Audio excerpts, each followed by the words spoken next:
51 ফিটের শিব ঠাকুরের একটা মূর্তি, তার সাথে 12টা জ্যোতির্লিঙ্গের দর্শন, আর এর ভেতরেই রয়েছে একটা রূপোর শিবলিঙ্গ।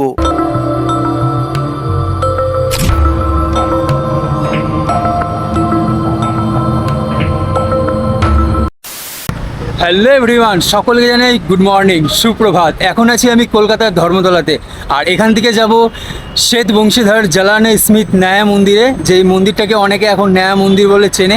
সেখানে রয়েছে 51 ফিটের শিব ঠাকুরের একটা মূর্তি, তার সাথে 12টা জ্যোতির্লিঙ্গের দর্শন। তো চলো এই ভিডিওতে তোমাদের মধ্যে সব কিছু দেখাবো, আর অবশ্যই কিন্তু চ্যানেলটিকে সাবস্ক্রাইব।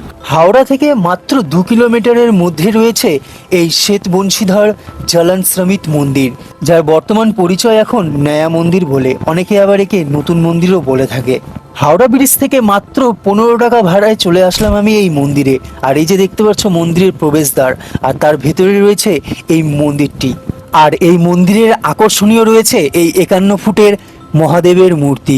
2015 সালের 13 ডিসেম্বর ভারতের তৎকালীন রাষ্ট্রপতি প্রণব মুখোপাধ্যায় এই মন্দিরের বিখ্যাত 51 ফুট উঁচু শিব মূর্তিটি উদ্বোধন করেন।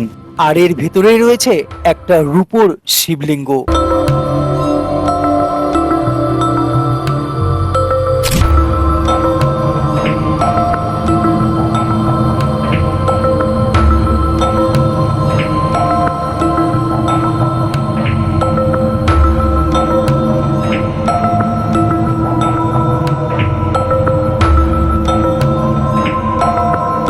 এছাড়া আমাদের ভারতবর্ষের 12টি রাজ্যে যে জ্যোতির্লিঙ্গ রয়েছে, সেই 12টি জ্যোতির্লিঙ্গ তোমরা এখানেই দর্শন করে নিতে পারবে।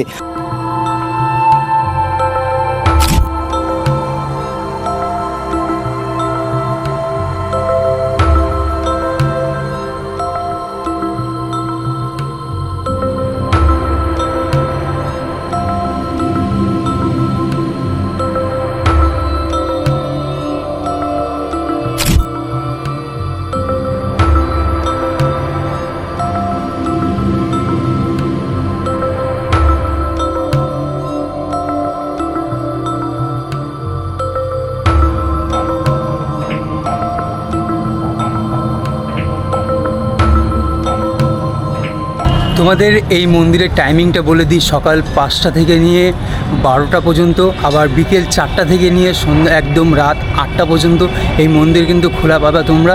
তো অবশ্যই যদি কলকাতায় বা হাওড়াতে আসো কোনো কাজ সূত্রে বা ঘুরতেও আসো, অবশ্যই এখানে একবার ভিজিট করে দেখো, খুব মনটা একদম ফ্রেশ হয়ে যাবে। তো জানাও ভিডিওটা কেমন লাগলো, ভালো লাগলে অবশ্যই একটা সাবস্ক্রাইব করে দিও।